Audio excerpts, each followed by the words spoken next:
Introvert, ये शब्द आपने कहीं ना कहीं तो सुना ही होगा। ऐसे लोग हमेशा अकेले ही रहते हैं, ना किसी से ज्यादा बात करते हैं और ना ही इनके ज्यादा दोस्त होते हैं। ऐसे लोगों का इस दुनिया से ज्यादा कुछ लेना देना नहीं होता, वो सिर्फ अपने काम से काम रखते हैं। ये कहानी भी कुछ ऐसे ही इंट्रोवर्ट की है, जिसका नाम इरेन है। सुबह 7 बजे हुए थे और इरेन आराम से घोड़े बेचकर सो रहा था। तभी अचानक से फोन की रिंग बजती है। एक बार रिंग बजती है, दूसरी बार रिंग बजती है और तीसरी बार रिंग बजने से भी इरेन की नींद नहीं खुलती है।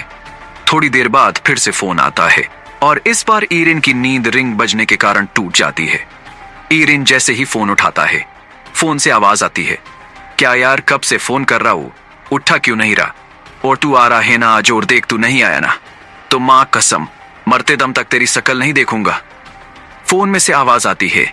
आगे इरेन कहता है, अरे नहीं यार, बस सो रहा था इसीलिए, और सिर्फ तू ही तो इस दुनिया में मेरा इकलौता दोस्त है। तेरी शादी में मैं तो आना ही पड़ेगा, टेंशन मत ले, मैं पहुंच जाऊंगा, इरेन ने कहा। दरअसल वो फोन किसी और का नहीं बल्कि इरेन के इकलौते दोस्त विपेंस का था। कल विपेंस की शादी है और विपेंस ने इरेन को अपने शादी में बुलाने के लिए ही फोन किया था। विपेंस का घर एक गांव में था और वहां का रास्ता एक जंगल से होके गुजरता था। विपेंस ने इरेन को आज सुबह ही बुलाया था, लेकिन इरेन एक काम की वजह से आज सुबह नहीं जा सकता था। इरेन को दोपहर में भी वक्त नहीं मिलता है और अब शाम हो चुकी थी।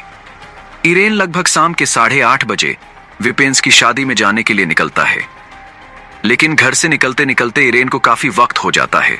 वो लगभग 9 बजे अपने घर से निकलता है और कुछ ही घंटों के सफर में वो गांव के बॉर्डर तक पहुंच जाता है।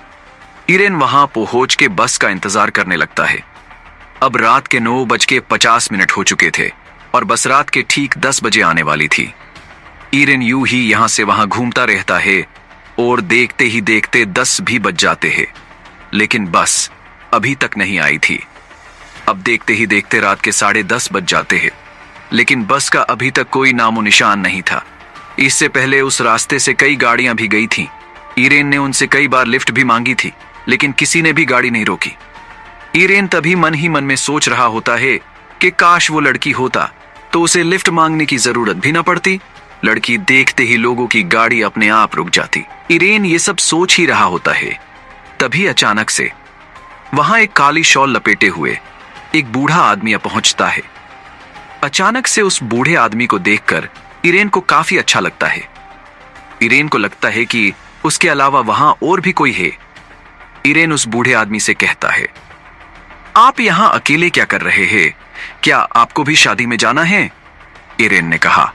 वो आदमी थोड़ी देर तक तो इरेन को घूरते ही रहता है, फिर भारी आवाज में इरेन की ओर देखते हुए कहता है, इस जंगल में यूं आधी रात अकेले घूमना ठीक नहीं है। तुम जो कोई भी हो तुरंत यहां से निकल जाओ, ये जंगल कोई आम नहीं है। यहां वो रहता है और उससे बाहर से आए हुए लोग कुछ खास पसंद नहीं आते, बूढ़े आदमी ने भारी आवाज में कहा। आगे इरेन कहता है, वो रहता है? कौन वो? और देखो, यहां जो कोई भी रहता है ना, उससे कह दो मैं कोई बाहर का नहीं हूं, मैं तो बचपन से यही पला बढ़ा हूं।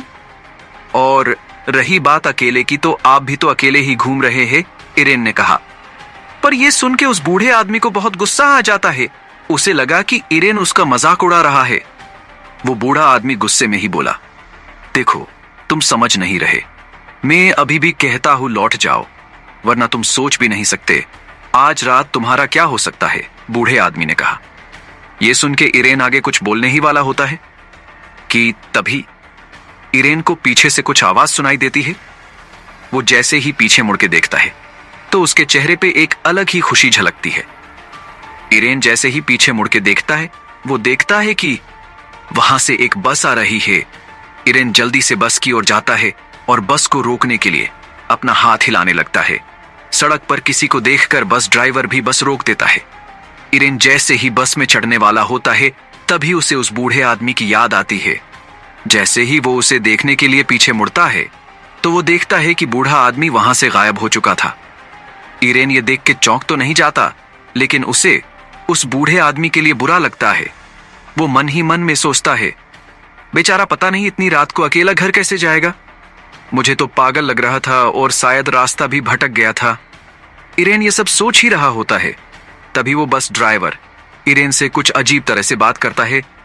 जल्दी बैठ जाओ, जल्दी बैठ जाओ, तुम जैसे नौजवानों की हमें काफी जरूरत है, बस ड्राइवर ने कहा।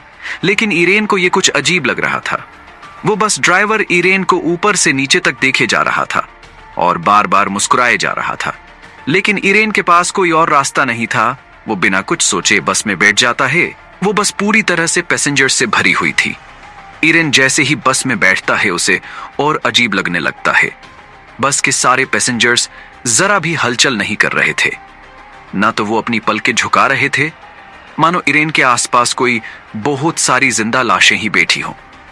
इरेन जैसे ही कुछ समझ पाता कि तभी इरेन के सामने से उसकी तरफ एक हाथ आता है।